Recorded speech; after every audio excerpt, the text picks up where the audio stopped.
Bienvenida, bienvenido. Hoy vamos a meternos de lleno en varios materiales sobre temas bien complejos y conectados en Estados Unidos. Hablamos de la política migratoria que está súper polarizada, su impacto en la economía y también, bueno, el desafío enorme del fraude en programas federales. Tenemos análisis políticos, informes de fraudes que son, bueno, millonarios, datos económicos y hasta guías de prevención. La idea es tratar de conectar los puntos clave, ¿no? Y entender un poco las tensiones entre lo que se busca control, seguridad, ayuda y lo que realmente pasa. Empecemos por lo político, ¿te parece? Dale. Mira, las fuentes señalan que la inmigración se convirtió como en el centro del debate político, muy divisivo, sobre todo ponerle entre 2016 y 2024. La retórica de algunos políticos, acciones de gobernadores, los niveles altos de migración irregular, todo eso influyó mucho. Y lo que resalta es esa división tan fuerte entre partidos, ¿verdad? Totalmente. Los datos lo muestran clarísimo. Tu afiliación política predice bastante bien qué pensás de la inmigración. Los republicanos en general tienden a ver más los riesgos económicos o de seguridad, mientras que los demócratas, bueno, suelen enfocarse más en los beneficios económicos que puede traer. Y durante la administración Trump hubo políticas muy concretas, ¿no? Se restringió la inmigración familiar, eso que llamaron, de forma un poco despectiva, migración en cadena. También subieron los costos para los solicitantes y se aplicó la regla de carga pública. Y fíjate qué interesante esto. Esta regla, que buscaba que no entraran inmigrantes que pudieran necesitar ayudas, generó tanto, pero tanto miedo, Sí. que hasta familias con hijos ciudadanos americanos evitaron pedir ayudas que necesitaban. Calificados, las H1B, y para sus parejas, las H4. Y en la frontera, bueno, vimos la política de tolerancia cero. Que llevó a las separaciones familiares tan criticadas. Exacto. Y se impulsó lo del muro, desviando fondos de defensa con una declaración de emergencia. Y no olvidemos el título 42, que usaron la excusa de la pandemia para expulsar gente rapidísimo, sin procesar asilo.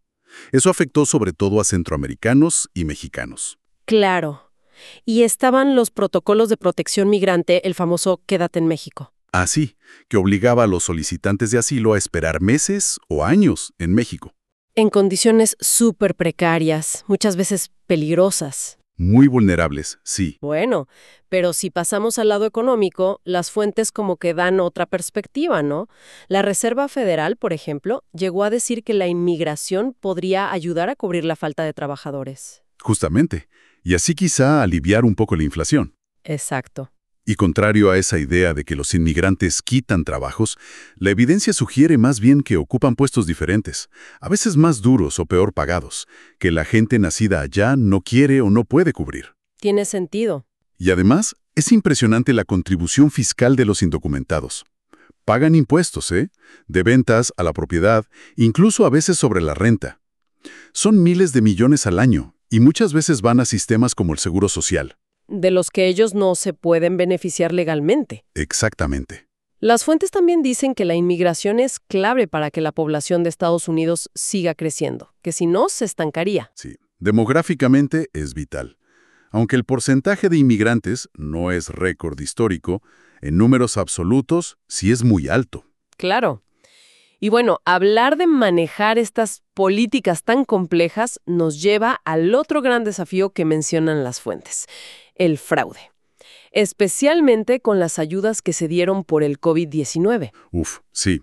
Hay un informe del inspector general de la SBA, la Administración de Pequeños Negocios, que es brutal. Estima un fraude potencial de más de $200,000 millones en programas como el PPP y el EIDL. 200,000 millones. Es que es una cifra, cuesta hasta imaginarla. Sí. El informe sugería que quizás como un 17% de toda esa plata fue a parar a actores posiblemente fraudulentos. ¿El 17%? Es muchísimo. Muchísimo. Aunque la misma SBA dijo que, la metodología del cálculo quizás no era perfecta, el informe dejó clarísimo lo vulnerables que eran esos programas. Sobre todo porque se lanzaron muy rápido, ¿viste? Al principio de la pandemia. Claro, con mucha urgencia. Y ojo, que no es solo un problema de Estados Unidos, No, para nada. Mencionan un caso en España, por ejemplo, de fraude al Seguro Social por más de 1 millón de euros. Usaban empresas fantasma. Empresas de papel, sí. Entonces, ¿cómo se lucha contra esto? Tenemos guías de la GAO, la Oficina de Cuentas del Gobierno, y de Deloitte. La GAO propone un enfoque basado en riesgos. O sea, primero, comprometerse a luchar contra el fraude. Después, evaluar siempre dónde puede pasar. Diseñar controles específicos, como análisis de datos para seguir el dinero, auditorías, líneas de denuncia anónimas. Entiendo, ser proactivo. Exacto. Y adaptar las estrategias todo el tiempo. Deloitte dice algo parecido. Controles internos fuertes, crear una cultura de vigilancia. Y la colaboración entre el sector público y el privado también es fundamental. Entonces, resumiendo un poco, lo que vemos es un panorama con políticas migratorias súper politizadas, ¿Sí? con impactos económicos complejos que no son ni blanco ni negro, ¿Para nada? y al mismo tiempo un desafío enorme en cómo el gobierno maneja el dinero público para evitar estos fraudes masivos. Exacto. Si conectas todo, ves las tensiones clarísimas, ¿no? Por un lado, la necesidad económica de trabajadores que la inmigración puede suplir. Por otro, las preocupaciones, que son válidas, sobre seguridad y cómo gestionar las fronteras. Y en medio, la capacidad real del Estado para manejar bien esos flujos de gente y a la vez cuidar la plata de los programas. Sí, las fuentes nos dejan esa imagen compleja llena de tensiones y desafíos. Y quizás nos deja una pregunta picando, ¿no? Para pensarla.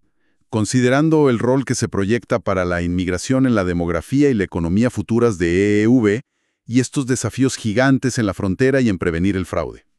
¿Cómo se pueden equilibrar todas estas realidades de una forma que sea efectiva pero también humana, más allá de la polarización que vemos hoy?